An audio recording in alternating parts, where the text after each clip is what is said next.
कानून कहता है सो कीजिए, जेल भेजिए कि जाकर किसी के राजनीतिक कार्यालय पर आप जाके हमला करेंगे, गुंडागर्दी करेंगे।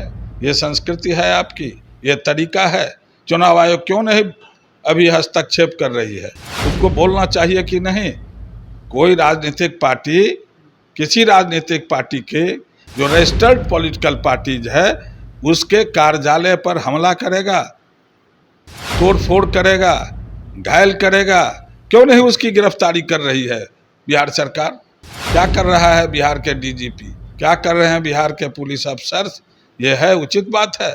इसलिए इसका और भी भारी प्रतिवाद होगा। 1 तारीख को गांधी मैदान ऐतिहासिक गवाह होगा और लाखों लोग उसमें इकट्ठा होंगे। जवाब तो देना है इस सरकार को। नमस्कार, मेरा नाम समीर कुमार, आप देख रहे हैं वेब समाचार। बिहार में इन दिनों वोटर अधिकार यात्रा चल रही है। इस वोटर अधिकार यात्रा में महागठबंधन के तमाम घटक दल शामिल हैं। यह वोटर अधिकार यात्रा जो है वोट चोरी के विरुद्ध की जा रही है। इसी मसले पे अभी हमारे साथ बात करने के लिए CPIM के राज्य सचिव श्री ललन चौधरी जी हैं। सर, क्या कहेंगे? वोट अधिकार यात्रा महागठबंधन की ओर से चल रहा है सर। जब राइट टू वोट जब खत्म हो जाए, 65 लाख लोगों के मतदाताओं के अधिकार को ख़त्म कर दिया जाए, उस वक्त में हर देशभक्त का, बिहार के नागरिकों का यह कर्तव्य है जो वह डेमोक्रेटिक तरीके से इसका विरोध करे, जनता को गोलबंद करे और जनता की चेतना को बढ़ाकर जो सरकार आज कर रही है उसको समाप्त करने का काम करे। और इसलिए यह वोट अधिकार यात्रा पूरे बिहार में, बिहार के विभिन्न रास्तों से गुजरते हुए वो 1 तारीख को गांधी मैदान में से मार्च करेगा और एक बड़े जन कार्रवाई का स्वरूप खड़ा करेगा। आपने देखा है, एक तरफ लोग शांतिपूर्ण तरीके से अपने मांगों को उठा रहे हैं, राष्ट्रीय नेता इसमें हिस्सा ले रहे हैं। वोट चोरी के खिलाफ उन्होंने इनको बताया है कहाँ कहाँ आप चोरी किया है, कैसे बिहार में 65 लाख लोग पिछले लोकसभा के चुनाव के वो मतदाता थे, आज वो बिहार के चुनाव में मतदाता नहीं रहेंगे। क्या हो गया आपको? SIR में इतनी धरफड़ी क्या थी? ये सभी है वोट के अधिकार को छीनना, राइट टू वोट पर प्रश्न चिन्ह लगाना और लोगों को मतदान करने से रोकना, यही है उनकी मंशा। इसलिए बिहार की जनता सड़क पर आई है अपनी बातों को कहने के लिए और आंदोलन को आगे के दौर में और तीव्र और तेज करने की योजना महागठबंधन की है। निर्वाचन आयोग तो अपना काम कर रही है। जैसे 2 वोटर अगर अलग स्थान पे पाए जाते हैं तो उसे 1 वोट का अधिकार दिया जाएगा। इसी पे वो भारत निर्वाचन आयोग का जो BLO BLA अपना काम कर रहे हैं।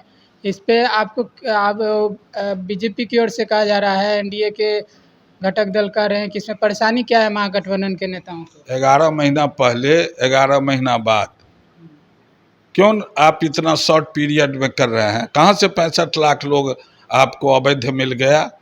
किस माध्यम से आपने इसको किया? ये 10 दिन, 5 दिन, 1 महीना का काम है इतना बड़ा? आप वेट करते, चुनाव करा लेते, इसके बाद आपको जो करना था सो कीजिए, करते, जांचते। काहे कोई डबल वोट करने का काम करेगा कोई राजनीतिक पार्टी? जो करेगा वो गद्दारी करेगा, वो दूसरे के वोट को गिरावेगा, दूसरे तीसरे लोगों के मतों का हरण करेगा, यही तो काम करेगा। इसलिए इसके लिए दोषी अगर कोई है तो मोदी जी की सरकार है। इसलिए महागठबंधन के लोगों ने इसका प्रतिवाद और विरोध किया है। आने वाले समय में और बड़ा स्वरूप इसका खड़ा होगा। आपने देखा आज से 1 दिन पहले किस रूप से सदाकत आश्रम पर हमले हुए हैं। क्या है भाई? मोदी जी को किसी ने, आप कहते हैं, अपमानित कर दिया। कौन किया? जो आदमी है उसका पता लगाइए, FIR कीजिए, जो कानून कहता है सो कीजिए, जेल भेजिए कि जाकर किसी के राजनीतिक कार्यालय पर आप जाके हमला करेंगे, गुंडागर्दी करेंगे। ये संस्कृति है आपकी, ये तरीका है। चुनाव आयोग क्यों नहीं अभी हस्तक्षेप कर रही है? उसको बोलना चाहिए कि नहीं। कोई राजनीतिक पार्टी, किसी राजनीतिक पार्टी के जो रजिस्टर्ड पॉलिटिकल पार्टीज है उसके कार्यालय पर हमला करेगा, तोड़फोड़ करेगा, घायल करेगा, क्यों नहीं उसकी गिरफ्तारी कर रही है बिहार सरकार? क्या कर रहा है बिहार के डीजीपी, क्या कर रहे हैं बिहार के पुलिस अफसर? ये है उचित बात है। इसलिए इसका और भी भारी प्रतिवाद होगा। 1 तारीख को गांधी मैदान ऐतिहासिक गवाह होगा और लाखों लोग उसमें इकट्ठा होंगे। जवाब तो देना है इस सरकार को। सर, बीजेपी के लोग कह रहे हैं कि वो तो शांतिपूर्ण तरीके से वहाँ पे विरोध प्रदर्शन करने गए थे, क्योंकि मोदी जी की जो मम्मी है स्वर्गीय, उनको गाली देने का काम किया गया कांग्रेस के कार्यकर्ता के द्वारा। ये आरोप लगा रहे हैं, इसी पे उन्होंने विरोध प्रदर्शन करने उनके सदाकत आश्रम में गए। कह रहे हैं कि उनको वहाँ से गिट्टी ढेला से मारा गया, इसी कारण से वो विरोध प्रदर्शन पे झगड़े का रूप ले लिया गया। अच्छा, वो अंदर काहे गए? अंदर से ही हमला किया गया। वो लोग तो शांतिपूर्ण तरीके से गेट पर पास खड़े थे, क्या करने गए थे? मंदिर था कि राजनीतिक कार्यालय का दफ्तर था? उन्होंने पुलिस में एफआईआर किया, सिंहबाड़ा की पुलिस ने, दरभंगा की पुलिस ने गिरफ्तार किया, वैसे लोगों को जेल भेजा, तो कार्रवाई तो हो रही है। आप जानने वाले कौन होते हैं? किसी राजनीति लाठी चला रहे हैं, आप देखिए फोटो, कपार फूट गया, वैसे भगवान फोड़ दिए। आप गए कहाँ? वो जाने का आपको राइट कहाँ था? क्या अधिकार है आपको किसी राजनीतिक कार्यकर्ता के कार्यालय पर लाठी डंडा लेकर के जाना, उस पर हमला करना? वो तो सब बात दिख रहा है, समूचा बिहार देख रही है। ये अधिकार आपको किसने दिया? जरा बीजेपी के नेताओं से पूछिए, वो पुलिस है क्या बिहार के? वो तो सीधा आरोप लगा रहे हैं कि कांग्रेस के जो कार्यकर्ता है उनके कार्यकर्ता को लाठी माथा फोड़ दिया है, लाठी डंडे से ढीला से मारकर, इसलिए उन्होंने आक्रोश में जाकर ये सब किया है। ओ, कपार फोड़ दिया। आप गए थे किसके घर में? 5 व्यक्ति का उन्होंने भी नाम देखा कि हमारे आदमी किसके कार्यालय में गए थे? कांग्रेस के कार्यालय में गए। तब क्यों, क्या करने गए थे? क्या करने गए थे? कांग्रेस के लोग गए थे आपके कार्यालय में? नहीं गए थे। आप क्यों गए वहां? यहीं से तो शुरू होती है। जिस अपभ्रंश शब्द का प्रयोग कर रहे थे पूरा बीजेपी के लोग, कांग्रेस कार्यालय के गेट पर अंदर घुस रहे थे, अंदर जाकर के मारपीट शुरू किया है। ये सब बात तो अब सूचना में सब कुछ संज्ञान में है, लोग देख रहे हैं, मोबाइल टीवी सब। पटना साहिब के जो सांसद हैं रविशंकर प्रसाद कह रहे हैं कि राहुल गांधी सोनिया गांधी माफ़ी मांगे, क्योंकि प्रधानमंत्री को गाली और उनकी माता को, स्वर्गीय माता को गाली देने का काम किया गया कांग्रेस के कार्यकर्ता। इस पे क्या कहेंगे सर? रिजवी नाम के व्यक्ति, रिजवी कांग्रेस में है कि बीजेपी का अल्पसंख्यक संघ का मेंबर है? ये ना आप पता लगाइए। मैं तो जानता हूँ उस आदमी को, वो तो वहीं सिंहबाड़ा थाना के अंतर्गत भवानीपुर गांव के बगल का रहने वाला है। वो तो एक पंचर साटने का काम करता है। तो कांग्रेस के नहीं है? कांग्रेस का कहाँ से आवेगा? तो किनके? वो है बीजेपी का जो अल्पसंख्यक सेल है, वो है। आप सुनिए ना, राहुल गांधी भाषण में थे वहाँ, बोलिए। वो तो सीधा दोष मर रहे हैं कि कांग्रेस ने यह साजिश की है अपमानित करने की। मोदी जी प्रधानमंत्री, देश के प्रधानमंत्री हैं, उनको। अरे वो अपमानित मोदी जी तो अपने कामों से हो रहे हैं, समूचा देश को विभाजित कर रहे हैं, सांप्रदायिक दंगे की ओर देश को ले जाना चाहते हैं। जो आज़ादी की लड़ाई में सबसे प्रमुख बात था, हिंदू मुस्लिम सिख ईसाई आपस में सब भाई भाई, जिस नारा से देश आज़ाद हो रहा हुआ, उसी आज़ादी के मूल मंत्र पर हमला कर रहे हैं, उसी को कमज़ोर कर रहे हैं, विभाजनकारी बात कर रहे हैं वो। अब बुझा गया है जब बिहार में आने वाले बिहार विधानसभा चुनाव में ये एनडीए की सरकार नहीं रहने वाली है, क्योंकि बिहार ने करवट बदला।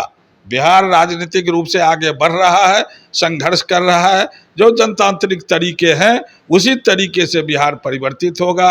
एनडीए की सरकार हारेगी, ये विपक्ष में बैठेंगे। सर एसआईआर का जो प्रक्रिया चल रहा है, इस पे आप सहमत नहीं हैं? कहीं दो वोटर हैं, एक व्यक्ति अगर कहीं दो जगह वोट देता है, ये गलत है। उसे एक ही जगह वोट देने का अधिकार देने पर इस पे ये कार्रवाई हो रही है एसआईआर पे, इस पे क्या कहेंगे? सही नहीं है? देखिए, ये दो वोटर जहाँ है, हम्म, ये इसको उसको ठीक है, नहीं हटाइए, आप हटा दीजिए, कौन कहता है। लेकिन 65 लाख का मौत कैसे हो गया? मरा हुआ लोग जिंदा कैसे हुआ? जिंदा लोग मर कैसे गया? इसका क्या जवाब है? सुप्रीम कोर्ट में इतना विलंब आदेश को पालन करने में क्या दिक्कत हो गई? इतना वोटर आईडी कार्ड को नहीं माना, आधार कार्ड को मानने में क्या दिक्कत है आपको? Something is hidden behind it, something is wrong. हम अपना आधार कार्ड दिखाते हैं, हमारे को नागरिक मानिए, मतदाता सूची में हमारा नाम दर्ज कीजिए, इसमें क्या दिक्कत था? काहे इतना दिन आप लगाए? इतने शॉर्ट पीरियड में ये इतना बड़ा काम हो सकता है? पूरा बिहार का संभव है? सर वो तो बोल रहे हैं कि इसके लिए प्रक्रिया में कागजात भी है, निवास प्रमाण पत्र है, आप अपना दिखाइए, यहाँ के स्थानीय हैं, वही मान्य होंगे। कोई आप लोग हैं कि बाहरी, वो लोग का आरोप है एनडीए के जो घटक दल हैं कि आप लोग बाहरी का समर्थन कर रहे हैं, जैसे रोहिंग्या हो गए, मुस्लिम हो गए, अन्य समुदाय के लोग हैं, उनसे बसाने का काम कर रहे हैं, उनका ही वोट लेके आप जीतने का प्रयास। हाँ, यही बात है, यही सत्य है। तो कहाँ है? विदेश के लोग कहाँ से आ गए देश में? आपके हाथ में है पूरा तंत्र, क्यों नहीं पकड़ के सबको गिरफ्तार करो, जेल भेजो। जो लोग देश से बाहर के लोग यहाँ हैं, अवैध हैं, उसको गिरफ्तार करने में क्या दिक्कत है? गिरफ्तार करो। और जब वो नहीं है, देश के नागरिक हैं, तो उनके साथ झूठा इल्जाम उन पर क्यों लगाते हो? दूसरी बात, आप समझिए, जो पिछले बार मतदाता था लोकसभा के चुनाव में, उसी मतदाता के आधार पर, सूची के आधार पर देश की सरकार बनी और मोदी जी देश के प्रधानमंत्री बने। अब अगर बिहार में ये चुनाव उस मतदाता पर, सूची पर हो, तो क्या दिक्कत है आपको? क्यों ऐसा आप कर रहे हैं? क्योंकि आपको एहसास है कि हम फेयर तरीके से चुनाव नहीं जीत सकते हैं, इसलिए आप इस काम को कर रहे हैं। तो सर आपको क्या लगता है कि ये बिहार विधानसभा चुनाव को लेकर ये रणनीति है उन लोगों की? यही रणनीति है, यही कार्यनीति है। वो रणनीति है जो बिहार में एनडीए की सरकार बनावे, जो भ्रष्टाचार में लिप्त है, जनता समझ गई है। वो इसलिए इस सरकार को रखना चाहते हैं। पूरे बड़े पैमाने पर घूसखोरी है, बड़े पैमाने पर स्कीम की लूट है, राजनीतिक भ्रष्टाचार है। ये तमाम बात है जिसको वो प्रतिनिधित्व करते हैं, और बिहार की जनता इस बार इस बातों को नहीं मानने के लिए तैयार है। इसलिए वो चिंतित हैं जो बिहार विधानसभा में हमारी पराजय हो जाएगी। और बिहार विधानसभा में पराजय होगी तो आपको निश्चित रूप से आपके चैनल के माध्यम से हम कहना चाहते हैं, भारत की सरकार गिर जाएगी, उनको बहुमत नहीं है। भारी अंतर्द्वंद से भारतीय जनता पार्टी गुजर रही है, आंतरिक कलह से गुजर रही है, और लूट के लिए मारा मारी हो रही है। आंतरिक शक्तियां उनकी कमज़ोर हो रही है। आरएसएस के द्वारा जो संचालित उनकी पार्टी है, वो तो बुझिए जी उसके काम करने के तरीके सांप्रदायिकता को छोड़ के, विभाजनकारी समझ को छोड़ के दूसरा कुछ है ही नहीं।